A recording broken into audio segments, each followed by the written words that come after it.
Hey everyone, my name's Danielle from For The Space. As ever, I'm pleased to be sharing another design team project for you for the Graphics Fairy.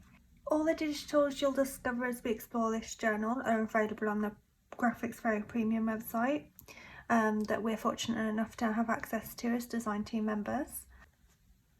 The theme for this journal was originally going to be butterflies, as I wanted to use this size and this original cover, as I had two of them, so I decided to turn one of them into a journal. I originally wanted to use the original cover, but unfortunately it was just an undesirable blue. The one I used is a lot darker blue than this, so I ended up covering it and layering it with some Graphics Fairy book covers that they have available on their premium site, which details of the kits that I've used will be linked below and in my blog as well for the Graphics Fairy. So as I said, this was going to originally just be butterfly themed, but it's almost a given when you start browsing the premium site that your imagination will be sparked in some form or another. So my kind of idea did take a different route. I discovered a bundle called the Family Tree Genealogy, which I think is a new bundle that they have. Although I didn't use that kit, it did spark the idea. So of using people, I really wanted to use portrait images alongside the butterflies. So they do have a kit that's called Digi People. I think they have 2 or 3 of them, so which is just portraits of people that have already had their backgrounds removed, so they're really easy to fussy cut. So I did use a few of those bundles.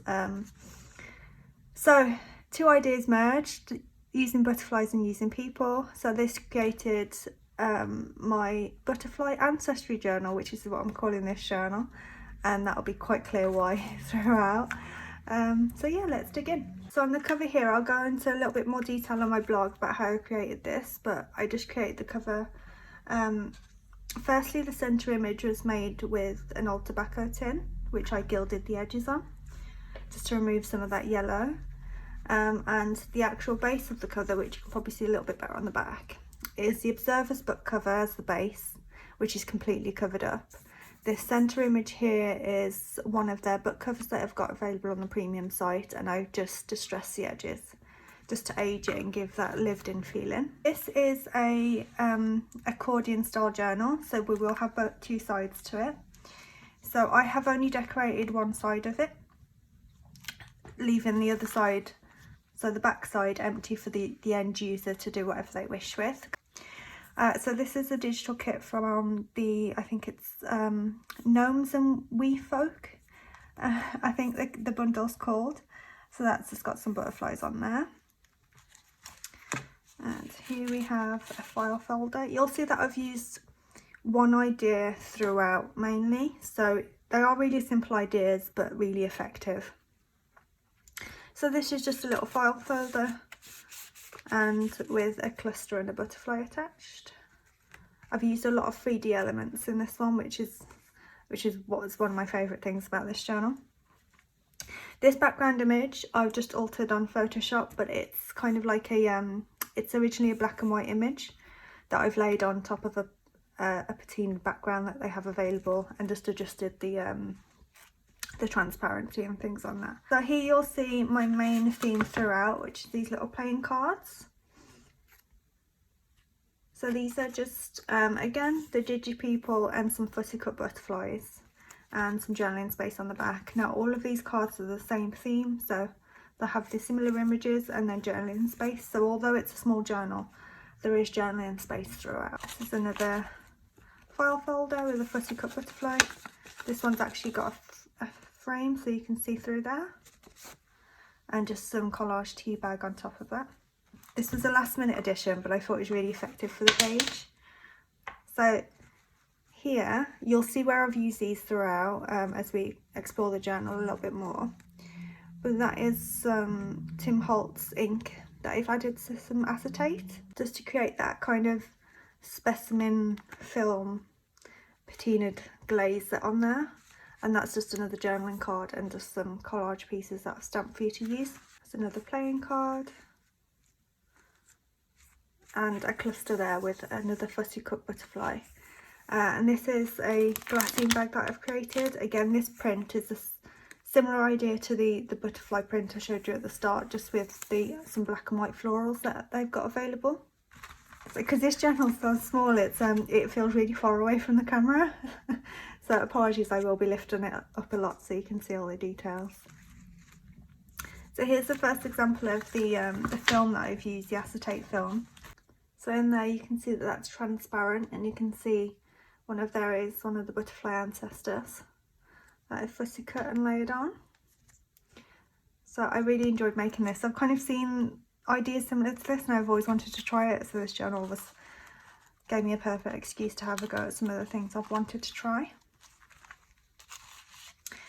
Now this is, I can show you this image. This is a digital collage that I've made. So I'll show you the printout, the original printout. And this is just added to a specimen card. But she is an adorable little image that I will be using again in other projects as I've saved this. So it's a really simple collage. This is just the original portrait without the wings. And then I've just collaged and adjusted the levels on it to add her wings. So I thought that was really cute.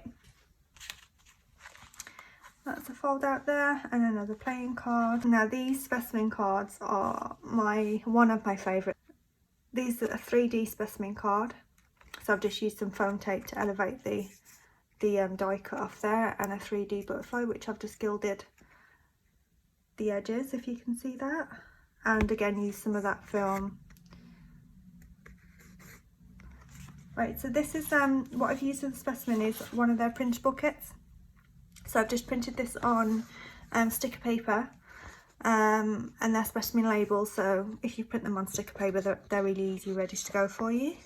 So this was perfect, it suited this this journal theme perfectly. So here, this is actually come loose because I've not glued it on purpose. So here I've added a Tim Holtz rub-on to a mini glass jar. And this is a little charm. Now usually I'd glue the lid on because I'd fill it myself and I'd glue the lid, but I've left it empty so the end user can put whatever they wish in there. This is just a die cut. I've die cut this twice, so die cut the mini envelope and die cut the centre out with a different one. And inside you've just got another playing card with some journaling space on the back. And this is a little tuck spot that's actually attached to the frame, but it is transparent using that film again. So you can see. So you can print that out on tracing paper or anything like that just to make that transparent, because it is a black and white image, so that's what I've done there. And here's that little sweet girl again that I've just downsized and put on a little playing card. So this is my favourite page. Specimen cards and some interactive elements here. It's kind of all my favourite elements in one space. All of the squares that I've used, or the rectangles that I've used on the backgrounds, are from one principle. They're already sized. I haven't downsized them or anything. They are this size, and I just used the die cut to obviously just cut out the rounded edges. But I think they're called 80. See, artist cards background. There's a sheet of about 8 of them for you to print out, so that was really handy when I was making these. So there's one. We've got, he's one of my favourites too. There's something about him that just seems quite charming, and that's just a smaller version there. I love these. I'm definitely going to make some more. Right, so this is a coin envelope that opens up, which you can tuck anything in there. So she's just resting in there, but you could add some more journaling space in there. You could add your own photo in the middle, so that would be some private journaling space there. She's just another card.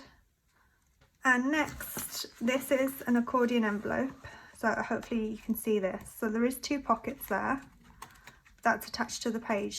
Once I'd fussy cut all my butterflies out, this is my first thing I made.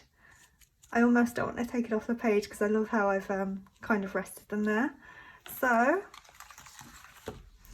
these clip off.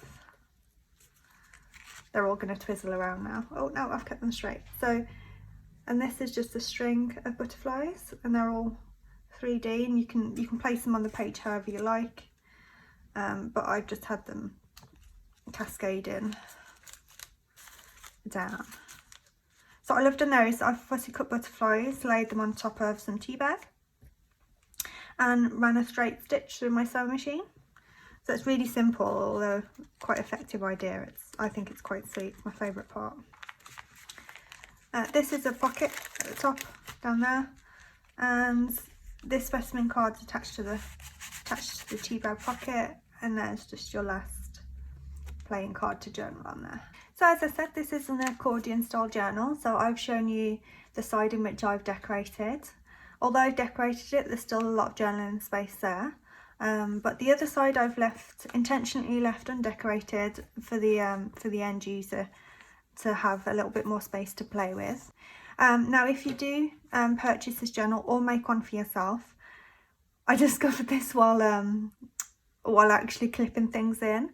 If you're using a paper clip to clip anything to the page, you have to apply the paper clip from the bottom, not the side, because obviously this is a hinge and that wants to open up when you use it.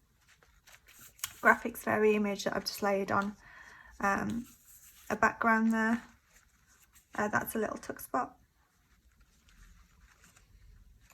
I'd actually forgot I'd done this. So again, clip to the bottom, not the side.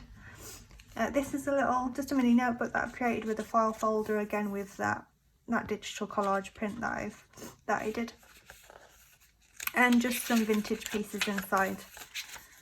But in the middle is a little surprise butterfly. So that's just straight stitch down there. You could make that with a pamphlet stitch, but I thought because it's so small and there's not much weight to it, a normal straight stitch would hold it.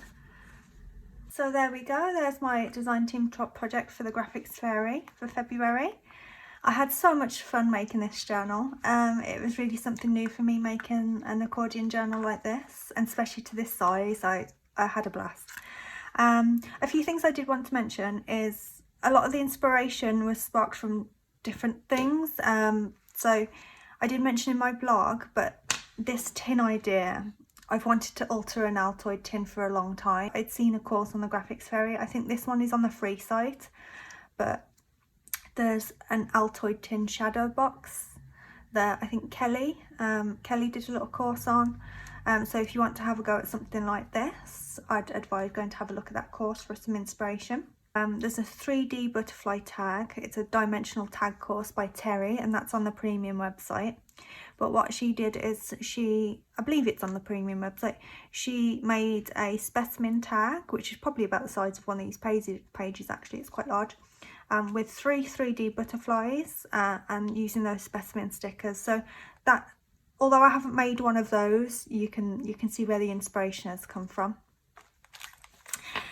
And just a little spool here. This is some of the tracing paper, the transparent tracing paper that I've used to create the glassine style bags inside. So there's enough there for you to make another one yourself. So I've just included that with it. But I can't wait to be back, and thank you for watching. Alright guys, take care. Bye bye.